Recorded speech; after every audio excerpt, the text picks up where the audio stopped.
good, y'all? Welcome back to another F1 video for today, man. It's not Flashback Friday. It's not Flashback F1 Fridays, but it's Throwback Thursdays. So guess what we're doing? We're going back in time to F1 champion Jody Scheckter, unsung hero of F1. Shout out to the guy who did make a video. All credit goes to him. All credit goes to him. My boy race day. And Miami this week. Miami. It's hot. It's lovely. Ladies are out. It's a vibe. It's smooth. If you've not been to Miami, I highly suggest you go. It's a pretty cool vibe. But anyway, man, Jody Scheckter. I think he was South African. And when was the last Trivia Thursday. Hey, Trivia Thursday. When was the last South African driver to be in F1? Now, a lot of you guys will probably answer this question. And you guys are probably telling me, Chaz, you don't even know the last South African F1 driver. So how are you gonna quiz us? Because I can. But on that note, man, let's go and check my 1979 F1 champion before the Sennas and the then Nicky Laudas all came over and took over for during the 80s and early 90s, but specifically the 80s. And let's go and check him out. Let's see what he was really about. Don't forget to like the video. So as well as always, if you are new to the channel, also turn on your post notifications. Make sure you guys do that so you guys know when I do drop, going live and all that. And last thing, I did see the F1 23 trailer. I don't know if I can record it because like copyright stuff like that, but I did see that it come out. So yeah. Anyway, I'm not going to keep you guys for too long. That was a pretty long enough intro. Let's just start.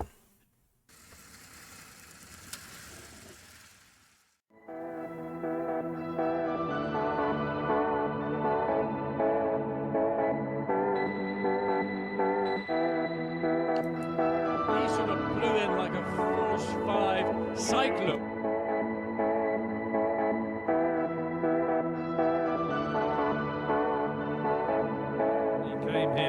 As a nobody and fought his way up to the top. I think he was South African, right? Was he South African? This is the story of Jody Scheckter, one of F1's most underappreciated world champions.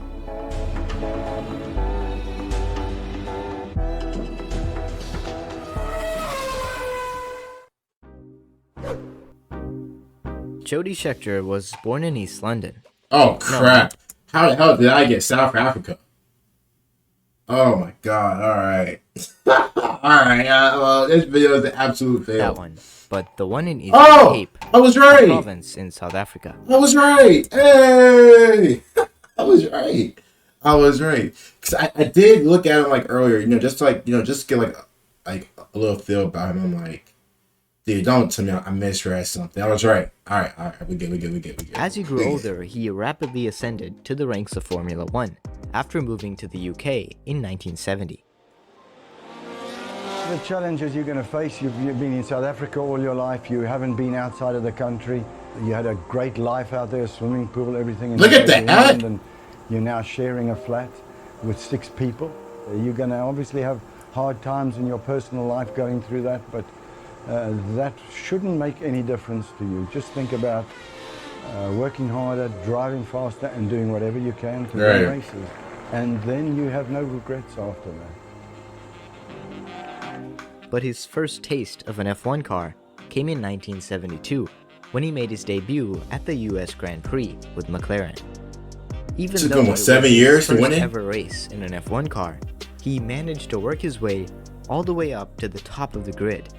But after spinning out, had to settle for P9. That's not good. However, he immediately became a name to watch, even going on to win America's professional open-wheel racing series the following year. He was also given 5 more chances to race in F1, and in that time, Scheckter experienced a roller coaster of emotions. You came over from South Africa and sort of virtually cleaned up in Formula 4. Well, I crashed more than I cleaned up. I think the first race I did quite well, and then we used to go to the new circuits every 2 weeks or every week, and half an hour to learn the circuit and qualify, and it was just too short. We used to normally crash. I was near the front anyway.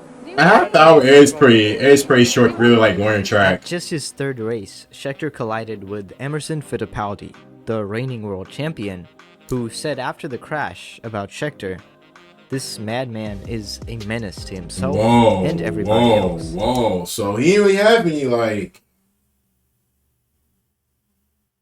obviously Philly Party's an F1 champion as well, but, like, my God, like, maybe this was just a one-off incident. Like, I don't think he meant to, like, do it. But at the same time, I mean, has he been, a pain to bite, this year, the past few years? Like, the hostility, man. Like, can we relax? And does not belong in Formula Oh, 1. heck no. In the following race, Those are fighting words. Grand Prix at Silverstone, Scheckter's spin triggered a major accident, which took nearly a dozen cars out of the race. The Grand Prix Drivers Association demanded his immediate banishment, which was only put on when McLaren agreed to rest their drivers before races. By this time, many began questioning Scheckter's driving, with people calling him reckless at the wheel. But things drastically changed for the South African after his 5th race in Formula 1. During the practice for an American event at the Watkin Glen circuit, Frenchman Francois Seva, who was due to be Scheckter's Tyrrell teammate for 1974, was killed in an appalling accident at the fast uphill SS corners. Scheckter saw the horrific incident unfold, stopped his McLaren, and tried to help his fellow teammate out of the destroyed Tyrrell. But the 29-year-old Frenchman had been cut in half by the circuit's poorly installed Armco barriers and unfortunately passed away. Cut in half. Witnessing the dreadful accident left an indelible mark on Scheckter and caused him to abandon his reckless ways, becoming a more mature and calculating driver. Tyrrell in 1974 gave him his first full-time drive in F1, and Jody rewarded them with a 3rd-place finish in the Drivers' Championship. That's good. And a pair of wins in Sweden and the UK. During the year, he also scored points in 8 consecutive races, one of the longest streaks of the time. A slight off-year followed, although he did become the only South African to win his home Grand Prix at Kyalami. But by his 3rd year... Why are we not back in South Africa, though? Like, we're not... Like, I don't know why we're not back in South Africa. Like, you know what I mean? Like, is it F1, like, interesting, like, going back to South Africa in terms of, like, races, stuff like that? Like, you know what I mean? Like, I would think the fan base down there would love to see it, but that's weird, man. Tyrrell, Scheckter was back in top form, finishing 3rd place in the Drivers' Championship of 1976. You didn't hear that. In that season, Tyrrell introduced arguably the most radical car in F1 history, the innovative 6-wheel Tyrrell P34. Although he later went on to say that the car was a piece of junk, Scheckter gave the 6-wheeler its only win at Sweden's Anderstorp circuit, and scored points in more than 80% of his races. This included a thrilling, race-long battle for the lead in the American Grand Prix between himself and his great friend James Hunt. But this, of course, closed his chapter with Tyrrell, moving to Walter Wolf's new team in 1977. Scheckter gave the team a win in its maiden race, and often found himself on the podium.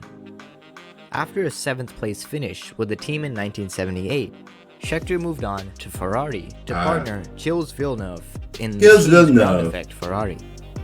Critics felt he would not get along with the domineering management at the team, but he far surpassed their expectations and helped give F1's most iconic team another Constructors' Championship.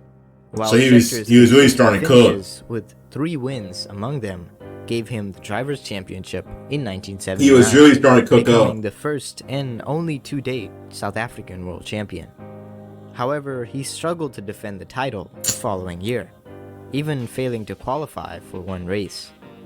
After managing only 2 points, Scheckter announced his retirement from the team and the sport, making him the last driver to win a Drivers' Championship for Ferrari until Michael Schumacher 21 years later. For him, I mean, I can't remember about him retiring because we have seen like athletes, not just in F1, but athletes in general, like retire pretty early. I wonder why though. I guess he was just, hey, I got my championship. I did it with, one of the biggest F1 teams in the history of F1. I did what I needed to do, and The story hey, of Jody Scheckter I am is content. definitely worth a revisit. I am which is content. why I made this video in the first place. I think he was, one of the legends. I mean, he wasn't around too long. I think Jody would succeed in any environment because he's so much his own man. He isn't one of the most popular and talked about F1 drivers, but has definitely left his mark on the sport, Jody Scheckter. becoming the only African world champion in the history of Formula 1. If you enjoyed this video, be sure to like, consider. That was good. I really didn't know too much about him, but just what he did, obviously doing the severe incident, obviously that kind of changed his whole driving perspective where people didn't want him at all. And then now here he is. Started to get going with Tyrrell, whatever. Went to Ferrari, wins the championship, and after that, I'm done. I'm cooling. I'm done. I am absolutely done. But on that note, man, hope you guys did enjoy the video. That boy Jody Scheckter, South African F1 great. Don't forget to like the video, sub as well. Yeah. Be on the lookout for the stream on Friday. No, I'm sorry. Oh, my bad. On Sunday, for the stream on Sunday. Don't forget to like the video, so as well. I'll talk to you guys later, man. Peace.